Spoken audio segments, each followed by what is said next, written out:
Hi guys, it's Jim from drtangenstein.com with another video about mini kegs.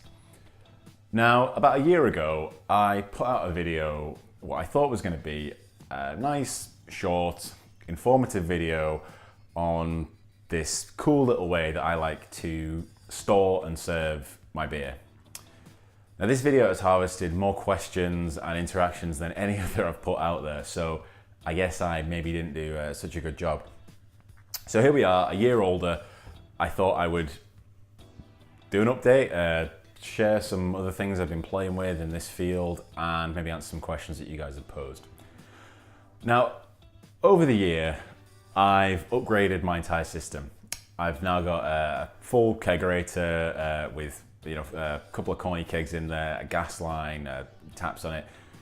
It's the real deal, but I still really love these things. So in my last video, I kind of sort of alluded to the fact that these might be a step into kegging, but really don't think of it that way. And I certainly don't think of it that way anymore. These things are still super handy to put in the fridge, take to a friend's house, swap out with a friend maybe if you have a brewer friend. So these things are really cool and are interesting. So over the year, I've kind of moved on to a new supplier for my mini keg equipment. Now, they're not paying me to say this or anything. It's just this company. It's a German company, so I'm gonna butcher the name. Fass, Frisch. It's basically like a toy shop for mini kegs. So if you want any of the stuff that I use in this video, that's where I got it all from. We'll link to it below. But these guys are kind of weirdly ahead of the curve when it comes to mini kegs and their accessories. You can get chiller jackets, you can get little skins to put on them so they look like wooden kegs. It's a really cool website, and if homebrewers love anything, it's gear, right? So go check that out. Now, the first new thing that's come into my life with regards to mini kegs is even minier mini kegs. Oh yeah. So this is a 2-litre party keg, I guess. It's the same height as a standard mini keg, but it's just it's much thinner. So it holds 2 litres, whereas these hold about 5. So this 2-litre keg, I guess, it's kind of like it's almost like a growler / bottle. It comes. You can get them in the supermarket now. They're referred to as nano kegs. It comes with just an opening at the top, and it's supplied with these bungs that you put in there, put your beer in, prime it, put this bung on it, and it's essentially just like a bottle cap, so you just open it and pour it. Now, in the last video I did, I was using this thing to kind of keep the sparkle in my beer. This is just a hand air pump. It's got a valve in it which lets air through one way, but not back through the other way. So it kind of keeps your beer under a positive pressure, but that pressure is air. It's made up of air, not sterile carbon dioxide. So people ask, how long does the beer last in the kegs? If you're using this thing or you're leaving it open, you're looking about 5 days. The beer starts to age, I guess. Kind of in the same way that a real ale does, an English real ale. In a pub you would tap the real ale keg and just let the air in there, and over the next few days the character will change. This kind of has the same effect. The advantage of this, rather than just letting your beer out to the open, is that it helps you get it out there at some kind of pressure. It does keep a sparkle in there, it improves the head. That being said, if you want to upgrade this humble little pump, Fass Frisch have the answer. It's this kind of War of the Worlds looking contraption. You take your regular mini keg, this is again supplied by this company. They accept the same handles, they come with the same handles, the same bungs as all the other kegs do. The difference here with the kegs from this company are, A, you don't have to spray them, so they look cool from the beginning, and B, the tap is different. Now on the kegs that I was using last time from other kind of just generic suppliers, it was a square tap that you had to kind of yank out and twist to open. This is a superior mechanism, I think. So to get it out of there, you just kind of twist it, nice and easy, and pull it out. And whereas the previous models had a twist tap, this is a push, which means that it basically means that you can open the whole tap very quickly and also close it very quickly, which doesn't sound like that big of a deal, but if you've used these twist taps in the past, you'll kind of know what I mean. When you twist it a little bit, the beer comes out very fast. So you either have to open it fully very quickly, which is okay, but then you have to close it again very quickly. And when I'm saying very quickly, it is super fast. Otherwise your glass is full of foam and everything's ruined. So this push mechanism is kind of different. I think it's a little bit better.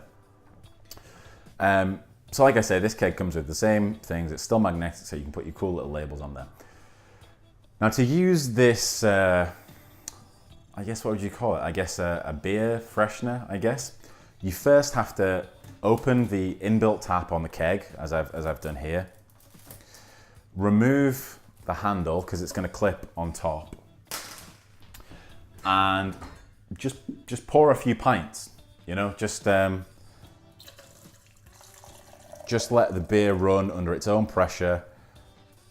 Okay, that's not primed very well. Let the beer run under its own pressure for a while. Lovely. And then once the pressure dies down, that's when you put additional carbon dioxide in it. So I'm just going to pull this down. Leave it there. Okay, so this thing is largely made out of plastic, but honestly, I'm holding this in my hands now. My first honest to God thoughts when I opened this was, that's really well made. Because, okay, it's made out of plastic, it's a CO2 injector, but it has this regulator on it, and you can just feel the quality of this thing. So what you do is make sure the regulator is set to 0, and first plug it in. So I'm using the grey bungs that I used in the last episode just because I prefer them. You know, they have the grey bung with the little white plastic insert in it. These kegs obviously accept these twist turn, which you pull that off. I think that you can use these gadgets with those caps as well, but I'm just using the grey ones because that's what I know. Okay, so first put the injector in by, almost forgot, just a quick spray of sanitizer. So first put the thing on without the gas. It clips into place on all 3 sides. Okay, so I'm not sure if it's a good idea for me to lift that up, but you can see there that it clips in on all 3 sides. Now, like I say, make sure that this dial is set to low as you put the gas in. Now, it just takes these little 8-gram bulbs, the ones without the thread on. So the way I do this is just drop it in there, and then you're just going to screw. So once you feel the thing thread in, then it's time to speed it up. So that's on there now. As you may or may not have heard, there's a little hiss as you put it in there, but if you just turn very quickly towards the end to make sure that you close that gap, you know, get it locked in there as quickly as possible, then you're fine. Okay, so that's the CO2 injector. If that's not cool enough for you, then you need the Party Star Deluxe tap. Oh yeah, that was War of the Worlds. This is just out of this world. This, like I said, you can feel the quality on these things. Like I say, it's mainly plastic, but that's just because plastic's sanitary and easy, I guess. This regulator component, believe me, is a real serious piece of kit. There is some assembly required in the box. You have to just unscrew and screw this on, screw this piece on, and insert the tap, but it's dead easy. Again, with the CO2 injector, there is this this regulator. So before you go ahead with this, I say make sure it's set to low. Otherwise, when you put your gas in, it's just gonna gush out. Okay, so the way you use this thing, now previously you had to use the inbuilt tap. The Party Star tap has its own, so you don't need to do that. So I'm just gonna bring this down now. Like I say, the tap's completely unused. If you wanted to, you could use it, but you're not gonna want to, believe me. Okay, so I'm just gonna, again, because the thing is, like I said earlier, if using the hand pump, your beer lasts 5 days. I haven't tested it, but I can't see a reason why you would not trust this thing for, you know, a month, I guess. I don't know, months. That's up to you, but it's definitely not gonna oxidize in that time, okay? Another thing to point out as well is, if for some reason the pressure does drop, you can just take this out. It's like previously, it's got a valve, so it doesn't let gas out, it'll only let gas in. Okay, so we're gonna line this up. Because I'm a little bit obsessive, I'm just gonna line it up with the inbuilt tap for continuity, and just quickly clip this on. It clips on in the same way the other one did, the same way that the handles do. Like I say, the real difference now with this is you don't have to use the tap. You'll notice there's no gas on this yet, and that's because you, as with previously, you want to let the beer's own natural carbonation kind of even out a little bit. You want to let the head, or the pressure that's at the top of that beer already, come out.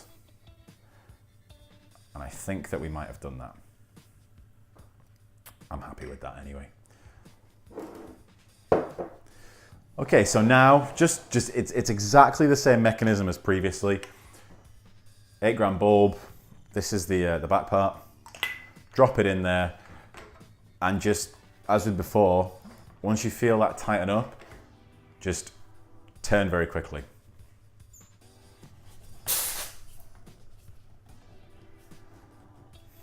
There it is. Still set to low, by the way. Okay, I'm just gonna get rid of those. So here we have our 2 taps. Like basically these beers are now under carbon dioxide. I can raise the pressure if I want to, or leave it as it is. I'm just gonna now pour off them. So this comes out quite fast. What I'm gonna do, just to kind of demonstrate, is jack the pressure right up and just show you that if you really wanted to ruin your beer, I guess, you know, you could get loads of head in your beer, you could jack that carbon dioxide right up, and it comes out. You can see there's a real, like, it's, if I hadn't have gushed it out there, it would have kept its carbonation really, really nicely. Lovely. And this gets a special glass. And you just can't argue with this guy. It takes mini kegs and it makes them look just super professional. I mean, let's see how it goes.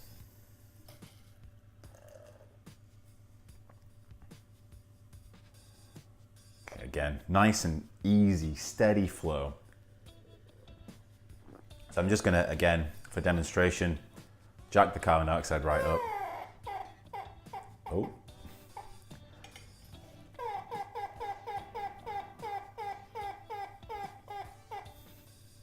As you can see, it really forced the beer. Like I say, don't do that. You don't need to do that. But if the pressure starts to run low, then you will benefit from that regulator. I know I've gone on about the regulator, but I just think that's a really cool addition on a little piece of kit like this. To have a gas regulator is a real premium addition, I think. So that's the CO2 injector and the Party Star Deluxe. I'll put links below. There's just another couple of things. So if you're not interested in these gadgets, but you are interested in mini kegs, just in answer to a few questions that have come in. Priming, if you're using these things, you can't really force carbonate in there. These bulbs, I don't think, are enough to force carbonate the kegs. So you're generally relying on sugar priming. Now that's up to your own preference, however you want to do that. But these things are also available. These pressure relief bungs. Now, if you use this instead of the grey bungs, like I've said, or the red bungs that I mentioned earlier, what this does is, if you make a slight error in your carbonation, this will release the pressure and make sure that the carbonation is even, or that the pressure inside the keg at least is even throughout your batch. So they may be worth getting. A really low-tech way of making sure that your kegs are standard. And finally, sanitation. Now, obviously, if you're using the Party Star, when you're finished with it, you're going to want to clean it out. You can do that with soap and water. Just make sure you open and close the tap a couple of times underneath the water so that the water gets absolutely in there. Other than that, if you are using the inbuilt tap, it's a little bit trickier. Just pay attention to that tap. For those of you that follow me on Twitter, you'll have seen my exploding keg video a few months ago, where I didn't pay attention to my tap and the whole front of it came off. Admittedly, that was with the twist tap, so I don't know how the new improved model will work out, but it's definitely worth paying attention. These things are a super low maintenance, super long lasting, I guess, if you're using the carbon dioxide bulbs, and just a super cheap way of storing and dispensing your beer in a professional manner. I highly recommend them. I hope you enjoy them too. Let me know if you do. Follow me on Twitter at Dr. Tankenstein, subscribe to the channel, and head over to the blog at drtankenstein.com. Cheers.